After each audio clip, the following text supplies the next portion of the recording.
Sāsinoties priekšvēlēšanu politiskajai cīņai, pēdējā laikā Ogrē bieži ir korupcijas novēršanas un apkarošanas biroja darbinieku vizītes, kas vedina domāt, ka tas lielākoties notiek pēc vairāku deputātu rakstītiem iesniegumiem.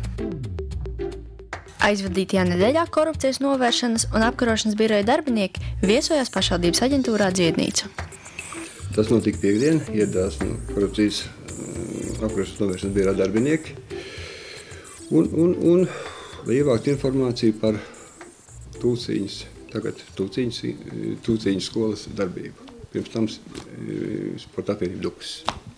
Ir tā, ka uz mūsu skolu ir uzrakstīta iesniegums Knābā, un parakstītāji, cik es saprotu, vismaz no viņa puses vēlās, lai ar mums šo līgumu laustu. Ja?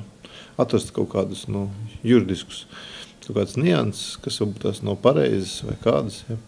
Lai mums laustu šo līgumu, lai mēs Dziednīcas telpās vairs neatrastos. Ja.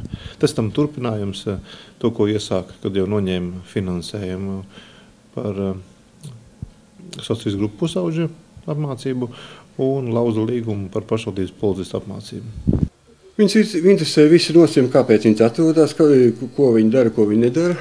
Tā viņiem ļoti interesē, kas kontrolē apmeklējumu skolā. Bet apmeklējums nav manā pārziņā.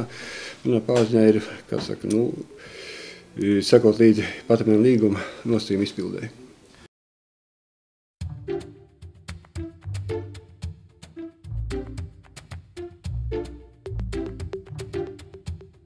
Egils Helmanis gan netieši norāda, ka iesniegumu korupcijas novēršanas un apkarošanas birojiem parakstījis Ogres novada domas deputāts Juris Tukišs un viņa doma biedri jaunā laika deputāti Ilga Vedzidiņa un Ludvigs Tribockis.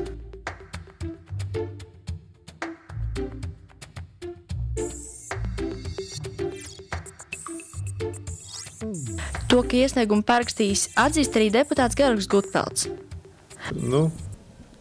Motivācija jau skaidra, tuvojās pašvaldību vēlēšanas un cenšanās kaut kādā veidā iespaidot savus konkurentus.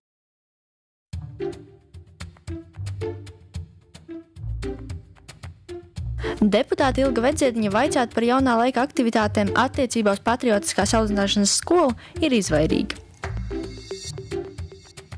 Neiesaist jauno laiku tur, kur nav jaunā laika nozieguma pazīmes. Tad jaunais laiks nav saistīts ar šo pārbaudi? Ir vai nav, to es te neatklāšu. Bet jaunais laiks ir pret nelikumībām visās jomās, visos virzienos un pret visām amatpersonām. Vēršanās pret Tūciņas skolu un tās vadītāju pēdējā laikā kļūst par tendenci. Plašsaziņas līdzekļos jau izskanējis, ka vēl nesen ar iesniegumu policijā pret Egilu Helmani vērsies Jura Tukiša biznesa partneris Gunārs Kārkliņš. Zanda Tereško sadarbība ar portālu ogresfakti.lv.